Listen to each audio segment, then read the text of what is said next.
Hey, what's up, y'all? This is Rodney, and I'm back. And I just wanted to come and run my mouth and talk about the mess. Now, I know it's Saturday. I know it's Saturday, and some of y'all are out doing your family thing and all that good stuff. But, girl, the mess never stops. Okay. All right. So let's get into it. So, this is according to the Jasmine brand. Look, Meech, woman claims she's pregnant by actor and tells his girlfriend, Summer Walker, maybe you can relay the message since he decided to ghost me. So, a woman who labels herself as a model on Instagram, girl,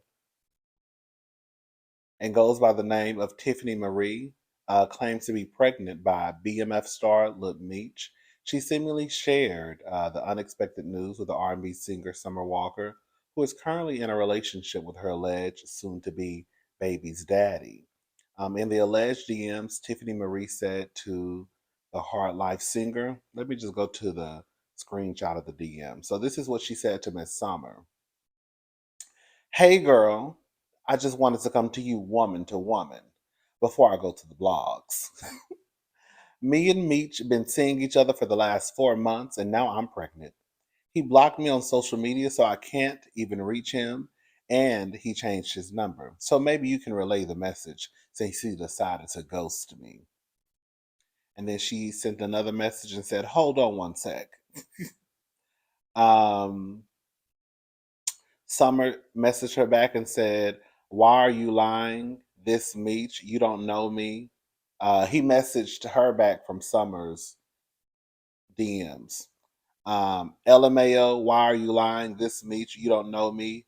How you don't know me? How? Stop playing before I have somebody at your job.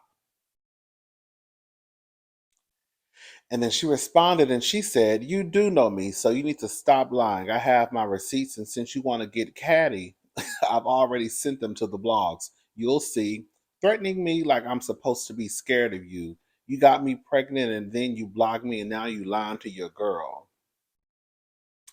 Um, and I guess she sent some receipts. I can't really see what it says. And then it says more receipts to come. I'm going to the doctors this week. And then I guess this was Summer who said, what's his phone number? Or maybe it was him still replying from Summer's DMs. I'm going to chalk it up to you. I'm going to chalk it up to you. You don't have it. You're sick. Don't hit me up no more.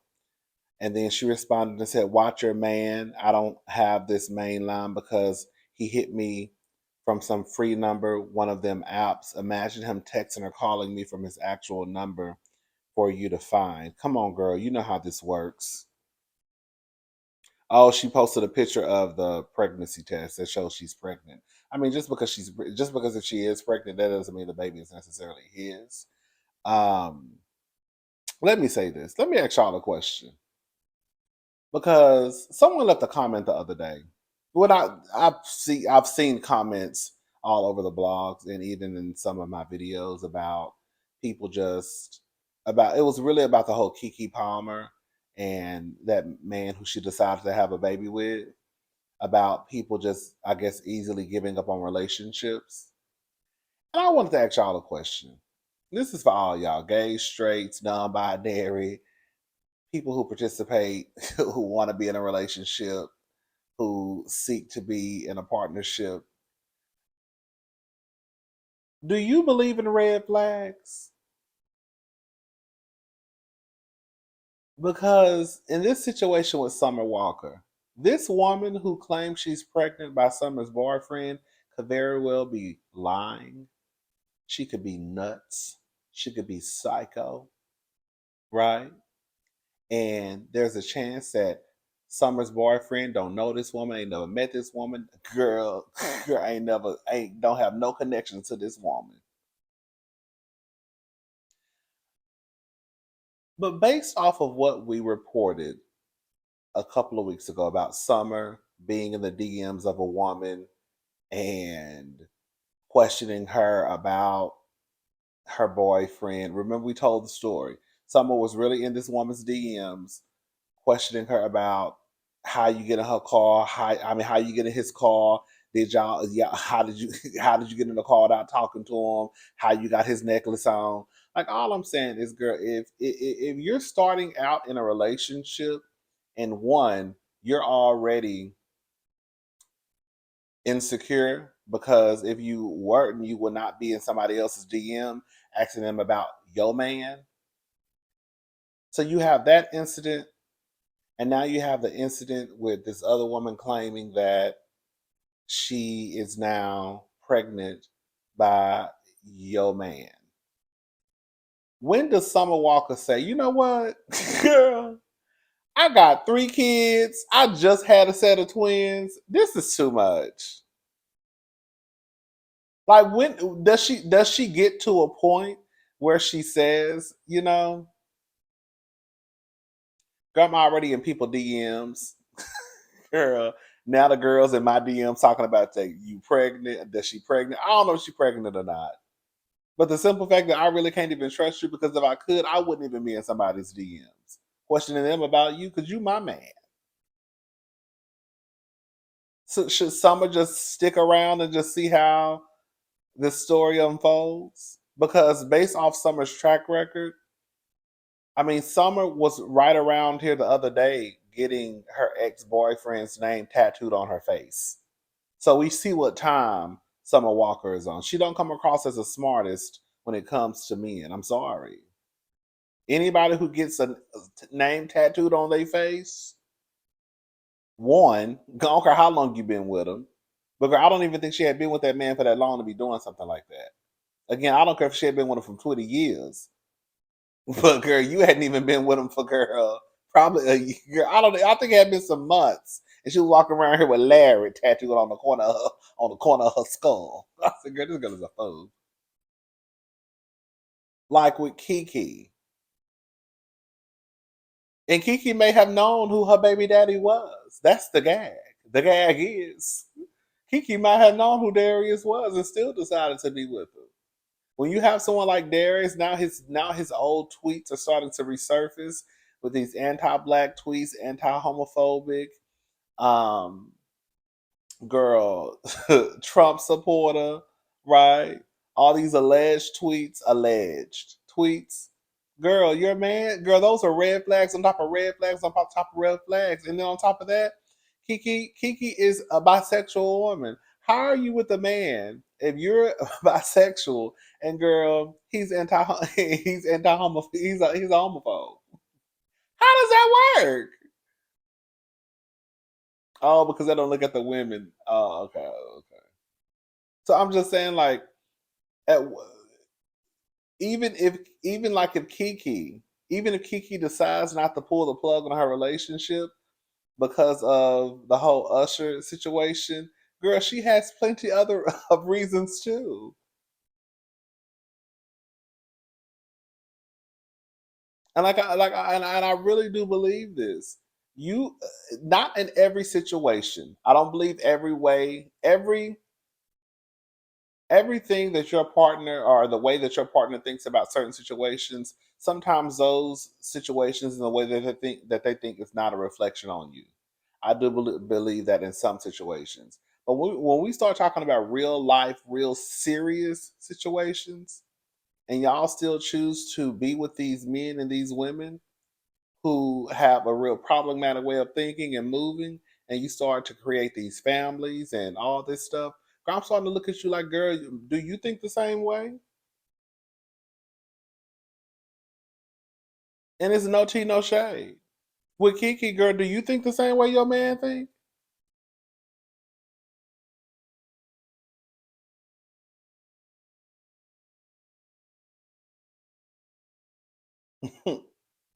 Right? So all I want to know is, do you believe in red flags? Do you just let it go and just see what happens?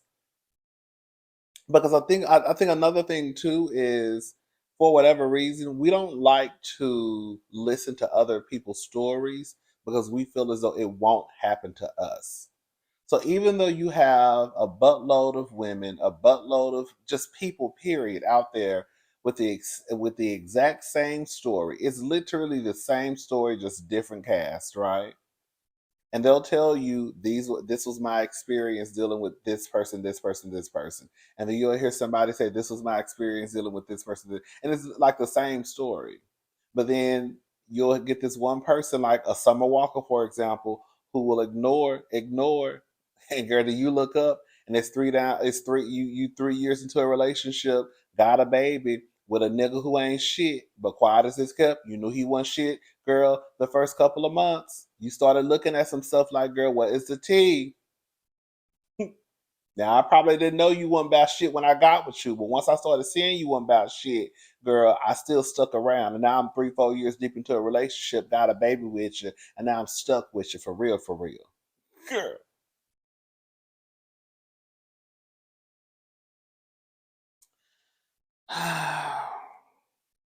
All right, y'all. Listen to this. Harvard sued over legacy admissions after Supreme Court overturns affirmative action. So civil rights groups have filed a complaint against legacy admissions at Harvard University just days after the Supreme Court ruled that race can no longer play a factor in college university admissions. Lawyers for civil rights filed a federal civil rights complaint on Monday, July the 3rd, against Harvard for granting special preferences in its admissions process to hundreds of mostly white students. Not because of anything they have accomplished, but rather solely based because of who their relatives are. Evan Espinoza Magrial, executive director of Boston based lawyers for civil rights, said there's no birthright to Harvard. As the Supreme Court recently noted, eliminating racial discrimination means eliminating all of it. There should be no way to identify who your parents are in the college application process. Why are we rewarding children for privileges and advantages accrued by their prior generations? Your family's last name and the size of your bank account are not a measure of merit and should have no bearing on the college admissions process. And I 1000% agree. I've told y'all I don't agree with legacy. I know some of y'all, have gotten into your, college of choice based off legacy. I'm sure that some of your children will get into their college or whatever college you went to based off of legacy. I just don't agree with it. And I definitely don't agree with it in this aspect. If you're going to take away the racial component, it needs to all go. As far as I'm concerned, like at Texas Southern University here in Houston, Texas, yes, you still have your social security number, date of birth, and all that stuff, but we have these things called T numbers. And that was a number that identified you. So, like, if you had to call financial aid or admissions or a counselor, they're going to say, what's your T number?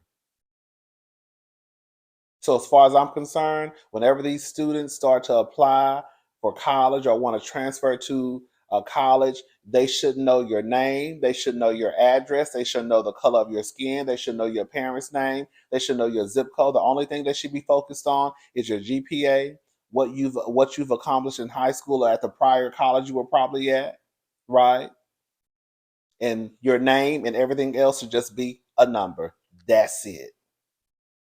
Because what happens is when you have these certain universities that people want to attend, and most of these students are probably white, and if that's the university, say for example, Tyrone wanted to go to because he felt like that was the best that university had the best program for what he wanted to, major in, but he can't get in because girl, they didn't let all the white people in because their mamas and daddies graduated from there.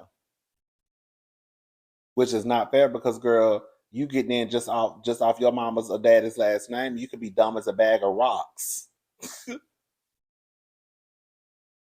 On Thursday, June the 29th, the Supreme Court voted 6-3 to repeal affirmative action, which has been a decades-long policy useful for increasing diversity on college campuses. I don't think anything is wrong with that. Because if not, what's going to happen is, girl, all you're going to girl, let me shut up. Y'all already know what's about to happen. According to Harvard data, nearly 70% of legacy and donor-related applicants are white and are 6 to 7 times more likely to be admitted to the university than non-legacy applicants. The reports state that among white students granted I'm sorry, the report states that among white students granted admission, over 43% from athletes' legacies, those on the deans. I'm sorry, sure, over 43% are from athletes' legacies, those on the dean's interest list, and children of faculty and staff. It goes on to state that these preferences are conferred without regard to the applicant's credentials or merits, and systematically disadvantage students of color. You think? The ultimate goal of the complaint is for the U.S. Department of Education to initiate a federal investigation into Harvard's application process for the federal government to declare legacy admissions illegal. Sorry, I don't believe in legacy.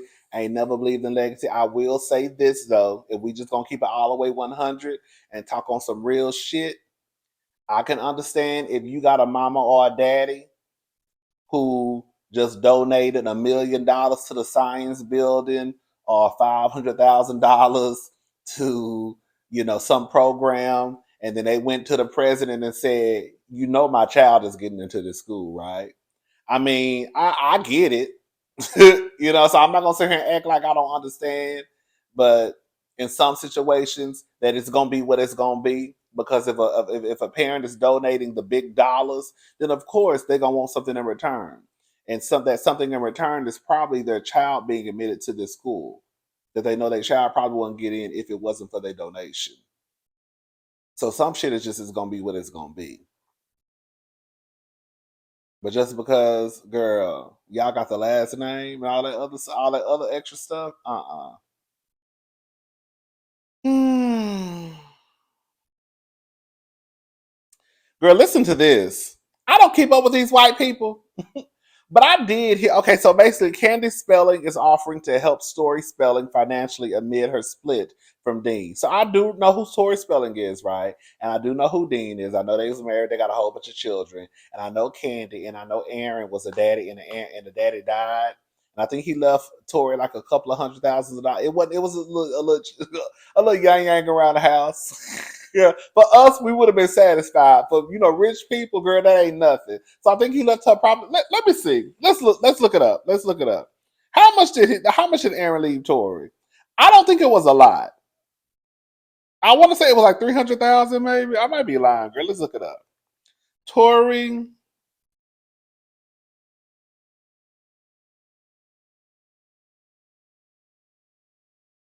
Oh, okay, I just told a big lie. Okay, so Tori. It says that this is just a quick.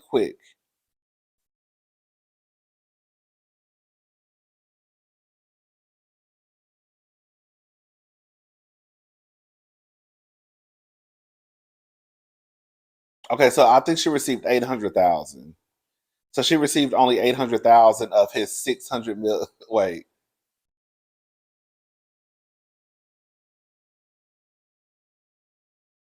yeah. So she received 800,000. Now I thought it was 350. I mean, 800,000 is still not a lot with your daddy. That they said her daddy got a fortune of 600 million. Girl, you know, we be talking about black people, girl, not leaving their kids nothing if they do got something, right? Um, like black people feel as though, girl, you should, work, usually you need to go to work when they do got something to girl instead of just helping. Like I thought that was a whole purpose of generational wealth. So like your kids don't have to struggle or work as hard. It helps everybody in the family, right? But girl, these white people, they be on some fuck shit too. Girl.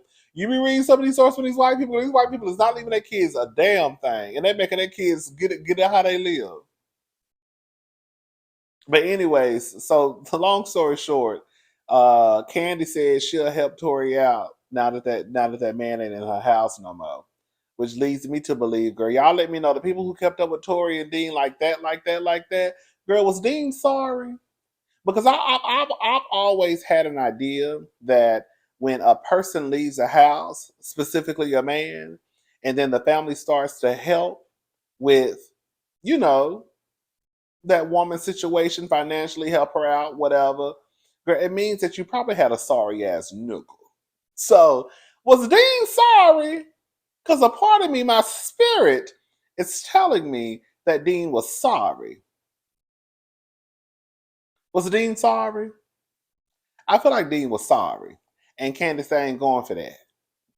Once you get that man up out your house. But I also remember reading a long time ago that I think Candy, even though she really wasn't fooling with Tori like that, like she would still help pay for the kids like education, stuff like that. I don't think she ever like let Tori just be out on the streets, right?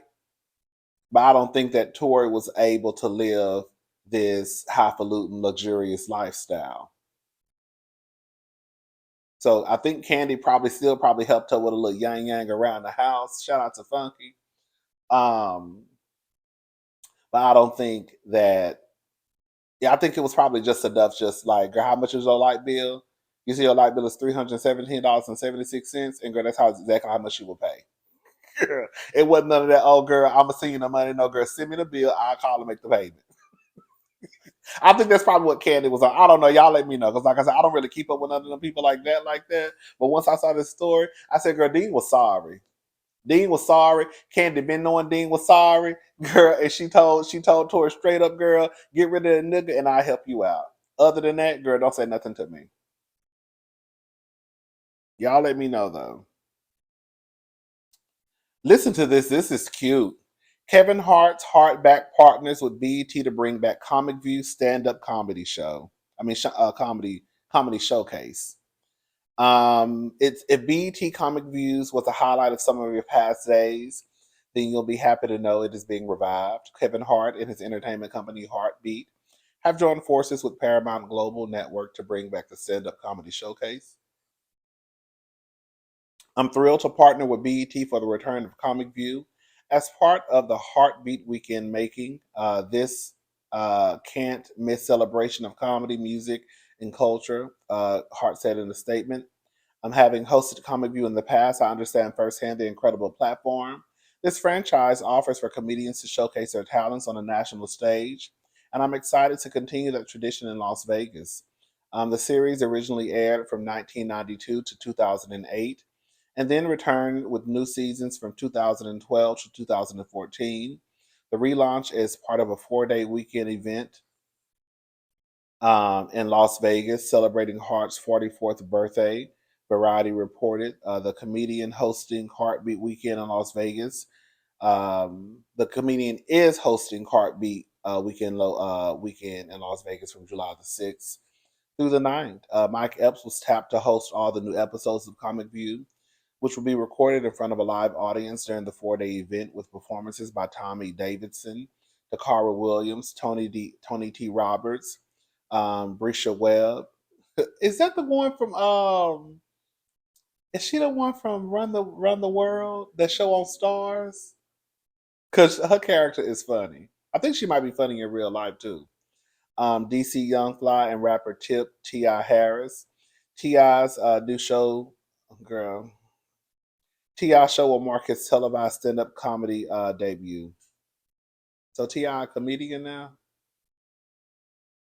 I guess, girl. Anyways, I think this is cute, girl. Comic View used to be my show, girl. I don't know how I was a little boy watching Comic View, but I sure watched it. Hey,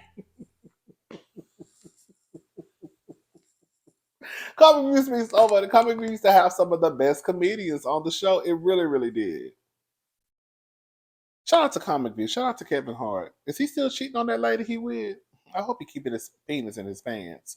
Anyways, they ain't got nothing to do with nothing. I just wanted to be messy real fast. All right, girl. I'm gone. I'll talk to y'all later. Bye.